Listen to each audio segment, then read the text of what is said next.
Hello friends, how are you? Welcome to Japan Study Center. Today we are going to see the chapter of geography and what is our topic today? The cold weather season here. This season usually begin with the letter November in a southern India and Jan in there is a coldest month over the most part of the country as a sun sign of vertically over to tropic and is a Capricorn in the southern hemisphere. During this is a month, the means daily temperature remain below 21 Celsius and over northern plain and northern mountain region here.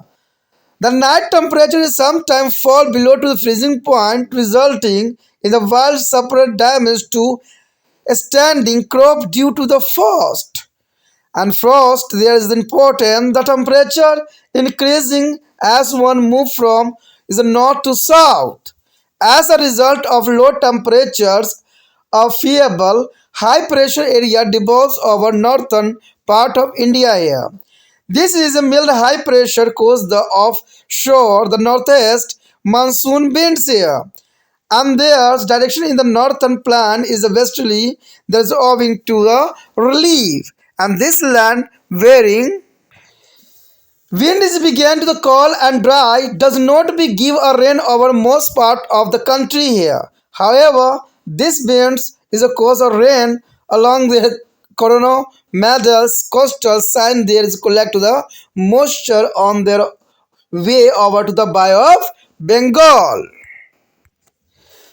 The sensation of depression is another feature of this season, and this low pressure system are called western disturbance, as they originate in the Mediterranean region, and these depressions move with the western jet stream here, and covering to long distance over to Iraq, Iran, and Pakistan and they reach India around the mid-December and their arrival result in the increasing of temperature and in the light rains over the northern plain and they cause of wild separate snowfall over to western Himalayas and the adjoining ranges. At the time is the hailstorms cause a disappear damage to be standings rabi crop in the northern plain here. There is an important point here. At the time, is the hailstorms is caused disappear damage to standing rabi crop in the northwest plain here. And the major rainfalls caused by is the disturbance is of great importance to be a standing crop and particularly the beet in their unirrigated area here. And this depression are followed by their cold wave which are varying down to temperature considerably. The peninsula of India has a no well-defined winter season here. There is the most important no defined winter season here of peninsular area in India, and the mean is a monthly temperature in the month of January in above 20 Celsius in this part. Is a moreover the coastal plain is hardly experienced is there any seasonal change as the clear from the mean of monthly here show the map. There is a most important the Indian temperature. The India temperature is the coldest weather season here. So there is a most important.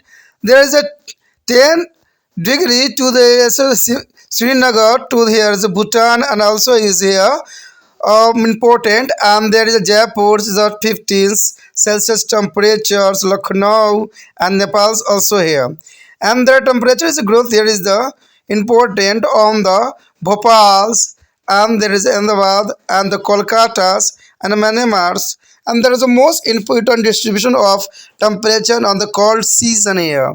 The map here show the important of temperature. The next map here show the pressure of MBS in the wind direction. The wind direction is the most important for the effect of Indian temperature here.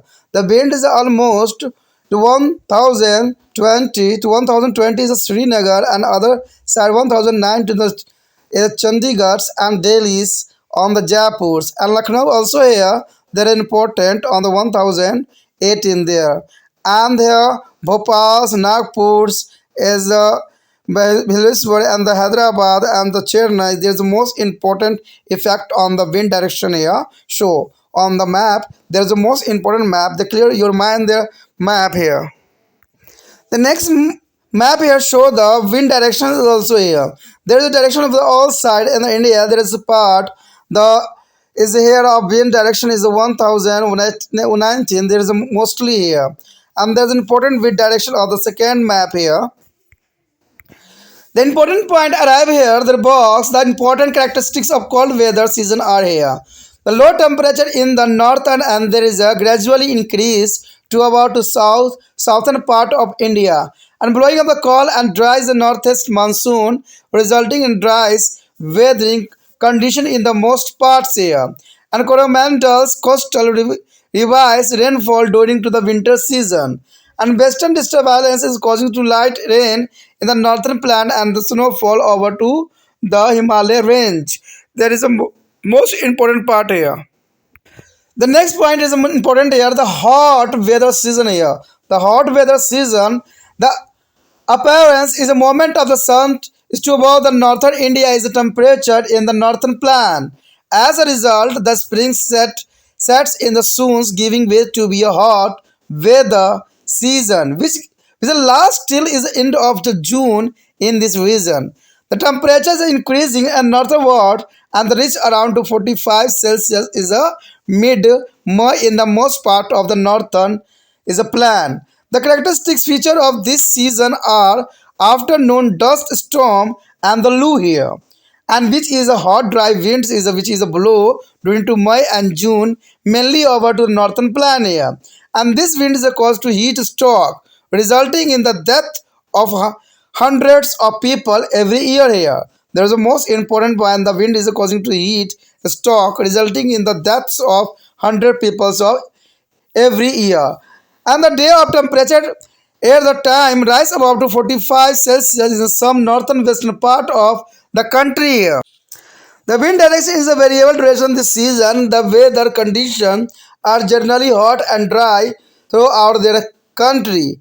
However, the dust storm case of Brazil in their northern plain. Light showers are also experienced in the Kerala, the West Bengal and the Assam. In a Kerala, this is a pre-monsoon shower are particularly known as the mango shower. That is called to the mango shower. The mango shower is called here. The in their Kerala there is a pre-monsoon shower is a popularly known in the is a mango shower. In the West Bengal or Assam, there is called northern wester are called Baisakhi. Sometimes due to the high velocity of wind, this is a northern wester cause a heavy loss of the life and property here. The next one there is the main character of the feature of the hot weather season are hot and dry weather. Blowing of the loo, a hot dry wind is a northern plan. The afternoon dust is a storm, sometimes causing a drizzle and the middle shower in Kerala. The mango shower is called and West Bengal और Assam northern western call Baisakhi there is important year. यहाँ पर जो हमारे समक्ष आया है पहला शीत ऋतु। देखिए शीत ऋतु के अंतर्गत जो है यहाँ पर शीत ऋतु अलग अलग समय में अलग अलग टाइम में अलग अलग क्षेत्रों में अलग अलग होती है, तो ये काफ़ी महत्वपूर्ण है। तो शीत ऋतु यही दर्शाता है कि उत्तर भारत में यह ऋतु जो है प्रायः नवंबर के अंतिम सप्ताह में आरंभ हो जाती है। यानी शीत ऋतु जो होता है अगर उत्तर भारत की बात करें तो ये जो है नवंबर के अंतिम सप्ताह में आरंभ हो जाती है और देश के अधिकतम भागों में जनवरी व फरवरी सबसे अधिक ठंडे महीने होते हैं। तो आपने देखा भी होगा कि जनवरी फरवरी जो होते हैं काफ़ी ठंडे महीने होते हैं, क्योंकि सूर्य दक्षिण गोलार्ध में जो है मकर वृत्त पर जो है लंबत चमकता है और इन महीनों में जो है उत्तर के मैदानी एवं पर्वतीय प्रदेशों में दैनिक औसत तापमान जो होती है 21 सेल्सियस से कम रहते हैं। कभी कभी रात का तापमान हिमांक के नीचे भी चला जाता है, यानी 0 सेल्सियस से नीचे चला जाता है, जो कि हिमांक बिंदु कहलाता है। कहते हैं इससे पाला पड़ता है और काफ़ी पाला जो है फसलों के लिए नुकसानदायक भी होता है। पाला के विस्तृत प्रदेशों में खड़ी फसलों का काफ़ी नुकसान होता है। जो खड़ी फसल होते हैं पाला का जो है बहुत बुरा प्रभाव देखने को मिलता है और उत्तर से दक्षिण की ओर जाने पर तापमान में जो है क्रमिक वृद्धि हो जाती है। यानी उत्तर से दक्षिण की ओर जाने पर तापमान में जो है काफ़ी वृद्धि देखने को मिलता है और निम्न तापमान के कारण जो है उत्तर वायु दाब क्षेत्र विकसित हो जाता है और इस उच्च दाब के कारण उत्तरी पूर्वी जो है अपतल तट जो है स्थानीय यहाँ पर पवनें चलने लग जाती है, जो कि काफ़ी महत्वपूर्ण है। उत्तरी मैदानों में जो है उच्च वायु के कारण इन पवनों की दिशा पछुआ होती है और ये जो है स्थलीय पवनें ठंडी एवं शुष्क होती है। अंततः शीत ऋतु में देशों के अधिकांश भागों में वर्षा नहीं करती है। यद्यपि यही यही पवनें जो है बंगाल की खाड़ी को अंधरता ग्रहण करके जब जो है करोमंडल तट पर पहुंचती है तो ये काफ़ी वर्षा करती है। तो ये काफ़ी महत्वपूर्ण बात है कि शीत ऋतु में देश के अधिकांश भागों में वर्षा नहीं रहती है। यद्यपि ये पवनें जो है बंगाल की खाड़ी की अंधरता ग्रहण करके जो है करोमंडल तट पर पहुंचती है और यहाँ पर काफ़ी वर्षा करती है। इन ऋतु का एक अन्य लक्षण जो है अवदावों का एक के बाद एक आगमन भी होता है और इस अवदावा को पश्चिमी विक्षोभ भी कहते हैं। यानी अवदावा को जो है पश्चिमी विक्षोभ के नाम से भी जाना जाता है क्योंकि ये जो है भूमध्य सागरीय प्रदेशों में विकसित होती है और ये अवदाब जो है पश्चिमी जेट वायुधारा के साथ चलती ही रहती है। और कहते हैं इराक व पाकिस्तान के ऊपर से जो है होते हुए एक लंबी दूरी तय करके भारत में यह मध्य दक्षिण दिसंबर के आसपास पहुंचता है। तो ये काफ़ी महत्वपूर्ण है कि इराक व पाकिस्तान के ऊपर से होते हुए एक लंबी दूरी तय करके भारत में ये जो है मध्य दिसंबर के आसपास पहुंचते हैं और इनके आने से तापमान में जो है काफ़ी वृद्धि होती है। इनके आने से जो है तापमान में काफ़ी वृद्धि हो जाती है तथा उत्तरी मैदानों में हल्की वर्षा भी होती है और इनके कारण जो है पश्चिमी हिमालय तथा इसके साथ लगी श्रेणियों में विस्तृत हिमपात होता है। कभी कभी इनसे होने वाली ओला जो है वृष्टि से उत्तरी जो है उत्तर पश्चिमी मैदानों में खड़ी रबी की फसलों को काफ़ी क्षति पहुंचाती है। यानी ये जो है ओला जब गिरती है तो उत्तरी मैदान में और पश्चिमी क्षेत्रों में उत्तर पश्चिम क्षेत्रों में खड़ी रबी की फसल जो होती है काफ़ी क्षतिग्रस्त होती है, नुकसान पहुंचाता है। और इन अवदाबों ने से होने वाली हल्की वर्षा खरीफ फसलों के विशेषकर असिंचित क्षेत्रों में गेहूं की फसल के लिए अत्यधिक महत्वपूर्ण होती है और इन अवदाबों को जो है गुजर जाने के बाद शीत ऋतु लहरें आती है जिनसे जो है तापमान काफ़ी नीचे गिर जाता है। यानी शीत ऋतु आने का जो है संकेत मात्र रहता है। यहाँ पर जो हमारे समक्ष मैप आया है वो भारत का है जिसमें तापमान शीतकाल के दौरान जो है दर्शाया गया है। आप इस मैप में समझ सकते हो कि इसकी दशाएं किस तरह से जो होती है। अगर देखा जाए श्रीनगर, अगर देखा जाए चंडीगढ़ होते हुए नेपाल भूटान में 10 सेल्सियस टेम्परेचर रहता है और अगर अगली की बात करें तो 15 सेल्सियस टेम्परेचर जो है भूटान होते हुए नेपाल के कुछ क्षेत्रों को असर देते हुए जो है लखनऊ या जयपुर के साथ चलता रहता है। वहीं अगर 20 सेल्सियस टेम्परेचर की बात करें तो अहमदाबाद, भोपाल, कोलकाता, मन्नेमार के साइड रहता है। तो ये काफ़ी महत्वपूर्ण है। अगर देखा जाए तो हर एक क्षेत्र में आप देख सकते हो दिखाया गया है। तो ये भारत की जो है विषमताओं से भरा हुआ यहाँ बात को दर्शाया गया है जो तापमान शीतकाल में दर्शाई गई है और पूरे भारत पर इसका जो है असर पड़ता है। तो ये मैप जो है समझाने के लिए काफ़ी कुछ आपको बता सकता है और इस मैप से आप समझ सकते हो कि तापमान जो होता है शीतकालीन में किस प्रकार रहती है किस क्षेत्र में। उसके पश्चात यहाँ पर जो अगर आप देख सकते हो कि तापमान को अगर कोई प्रभावित करता है तो वो होता है वायु दाब यानी पवनों की दिशा। कहते हैं पवन जिस क्षेत्र में चलेगी वहाँ पर तापमान उसी तरह से वेरिएट करेगा, जो कि काफ़ी महत्वपूर्ण है। देखिए पवन की दिशा को यहाँ दर्शाया गया है एरो के साइड। तो देख सकते हो कि ये जो है बाय ऑफ बंगाल से जो है अरब सागर की तरफ चल रही होती है और ऊपर से देखिएगा तो ये हिमालय से टकरा के जो है नीचे की तरफ जो है चल रही होती है, जो कि जयपुर लखनऊ के साइड आपको एरो दिख रहा होगा। तो ये जो है अपनी विषमताओं के कारण ये अपना दिशा बदल लेता है और इसका कारण सबसे बड़ा बनता है तो हिमालय की चोटियां बनती है। कहते हैं भारत में जितने भी पवनें चलती है हिमालय से टकरा के जो रिटर्न हो जाती है और ऐसा ही यहाँ पर भी हो रहा है। तो ये पवन के कारण जो है तापमान में जो है इतने अंतर आपको नज़र आता है। तो ये मैप भी आपको समझा सकता है कि आखिर इसमें इतनी जो है चेंजेस कैसे देखने को मिलता है, क्योंकि जैसा पवन की दिशा होगी तापमान भी वैसे ही वेरिएट करेगा। तो ये काफ़ी महत्वपूर्ण बात है। अगर आप देखोगे तो ऊपर जो है श्रीनगर के पास 1020 जो है यहाँ पर वायु दाब को दर्शाया गया है। तो ये काफ़ी महत्वपूर्ण बात को दर्शाता है। प्रदीपीय भारत में शीत ऋतु इतनी स्पष्ट नहीं होती है। तो ये काफ़ी महत्वपूर्ण है कि प्रदीपीय भारत में जो है शीत ऋतु इतनी स्पष्ट नहीं होती है। और इस भाग में जो है जनवरी माह के औसत मासिक तापमान जो होती है 20 सेल्सियस से अधिक रहते हैं। यानी देखा जाए तो औसत मासिक तापमान जो होती है 20 सेल्सियस से अधिक रहते हैं। और इसके अलावा जो है तटीय मैदानों में कोई भी ऋतु परिवर्तन नहीं होता है। यानी तटीय मैदानों में भी कोई भी ऋतु में परिवर्तन नहीं होता है। जैसा कि जो है हम त्रिपुरम के जनवरी के औसत मासिक तापमान 27 सेल्सियस से स्पष्ट है। लेकिन चेन्नई में दिसंबर और जनवरी के आरंभ में औसत मासिक तापमान जो होता है सिर्फ 25 सेल्सियस रहता है। जबकि उत्तर पूर्वी मानसून पवनों से यहाँ जो है इस समय वर्षा होती है, जो तापमान की गिरावट में काफ़ी सहायक भी होती है।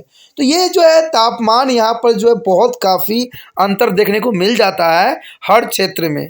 अब देखिए ये सारी बातों को अगर हम आसान शब्दों में देखें तो शीत ऋतु की जो है महत्वपूर्ण विशेषताओं के अंतर्गत इस बॉक्स में, जिसको आपको नोट भी कर लेना चाहिए। ये नोट करने से ये रहेगा कि बहुत ही शॉर्ट फॉर्म में है और आसानी से याद होने वालों में से है। कहते हैं शीत ऋतु में उत्तर में निम्न तापमान तथा दक्षिण भारत की ओर तापमान में क्रमिक वृद्धि होती रहती है। और इस ऋतु में ठंडी शुष्क उत्तरी पूर्वी मानसून पवनें चलती रहती है। और देश के अधिकांश भागों में जो है शुष्क मौसमी दशाएं भी पाई जाती है, परंतु जो है करोमंडल तट पर वर्षा होती है।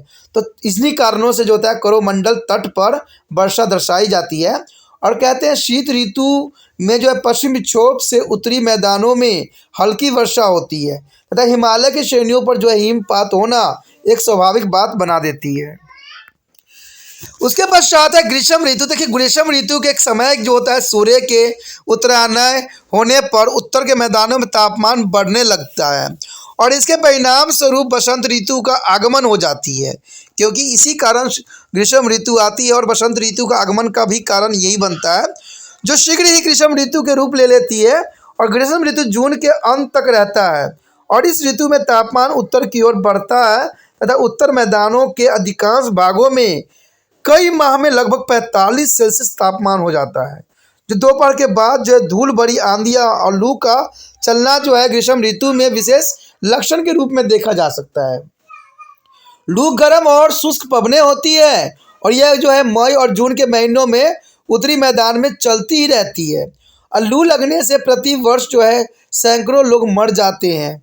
और देश के कुछ उत्तरी पश्चिम भागों में दिन का तापमान कभी कभी तो 45 से भी अधिक हो जाता है। तो ये काफ़ी महत्वपूर्ण बात आता है कि यहाँ पर देखिए तापमान जो इतनी बढ़ रही है, सबसे बड़ा कारण अगर देखा जाए तो ये है ग्लोबल वार्मिंग। और इन्हीं कारण से तापमान जो है वेरी करते जा रहे हैं। तो इतना अगर तापमान बढ़ता रहेगा तो इंसान के लिए शायद जिंदा रहना संभव ही नहीं हो सकता। इस ऋतु में पवनों की दिशा जो होता है काफ़ी परिवर्तनशील होती है। संपूर्ण देश में मौसमी दशाएं सामान्यतः गर्म एवं शुष्क होती है। हालांकि धूल भरी आंधियों के कारण उत्तरी मैदानों में जो है बूंदाबंदी हो जरूर जाती है, लेकिन केरल, पश्चिम बंगाल और असम में हल्की वर्षा को ही नोट किया गया है। कहते हैं केवल केरल में मानसून से पूर्व इस वर्षा को जो है अमृष्ट के नाम से भी जाना जाता है, यानी मैंगो शावर। यानी केरल में मानसून से पूर्व की इस वर्षा को अम्रवृष्टि कहते हैं, यानी देखा जाए तो मैंगो शावर कहते हैं। और पश्चिम बंगाल और असम में इसे जो है काल बैसाखी कहते हैं। तो देखिए हर क्षेत्र में इसका अलग नामों से रिप्रेजेंट किया गया है। जहाँ पर अगर देखो केरल में इसको जो है अम्रवृष्टि यानी जो है मैंगो शावर के रूप में जाना जाता है, वहीं दूसरे क्षेत्र में बंगाल और असम में जो है काल बैसाखी कहते हैं। कभी कभी पवनों की तीव्र गति के कारण इसे धन जान की अधिक हानि होती है। तो पवनों के कारण देखा जाए तो हर साल जो है कई लोग अपनी प्राण तक भी जो है निछावर कर जाते हैं। लेकिन कहते हैं बहुत ही दशाएं जो होती विषमता भरी है। अब यही बात जो है बॉक्स भी दर्शाता है। ग्रीष्म ऋतु के विशेष लक्षण है और गर्म शुष्क मौसम। लू एक गर्म शुष्क पवन है का उत्तर मैदानों में चलना, कभी कभी बूंदाबांदी भी करती है। और दोपहर बाद धूल भरी आंधियाँ तथा केरल में अम्रवृष्टि में पश्चिम बंगाल व असम में काला बैसाखी के रूप में भी हल्का वर्षा करती है। तो ये काफ़ी महत्वपूर्ण बात यहाँ पर आता है। अब यही बात जो है यहाँ पर मैप भी दर्शा रहा है कि तापमान जो है ग्रीष्म ऋतु में देखिए किस तरह जो है वेरी करता है। अगर हम श्रीनगर से स्टार्ट करें तो 37.5 सेल्सियस टेम्परेचर होता है, वहीं चंडीगढ़ के क्षेत्र में देखिएगा तो 40 को दर्शाया गया है। और ये जो होता है कई क्षेत्र में जो है ये तापमान सामान्य रहता है। और कहते हैं अगर राजस्थान क्षेत्र में देखें तो पहले से ही 42.5 होता है टेम्परेचर, तो काफ़ी महत्वपूर्ण है कि 42.5 टेम्परेचर वेट करना आम बात नहीं है। अगर देखें तो और भी क्षेत्र में चाहे बेंगलोर हो, चेन्नई हो, यहाँ 30 से ऊपर ही है, 35 के आसपास है। और सबसे अधिक तो तापमान जो होता है हैदराबाद के आसपास और नागपुर के आसपास, जहाँ 42.5 डिग्री टेम्परेचर जो है नोट डाउन की गई है, जो कि काफ़ी महत्वपूर्ण बात को दर्शाता है।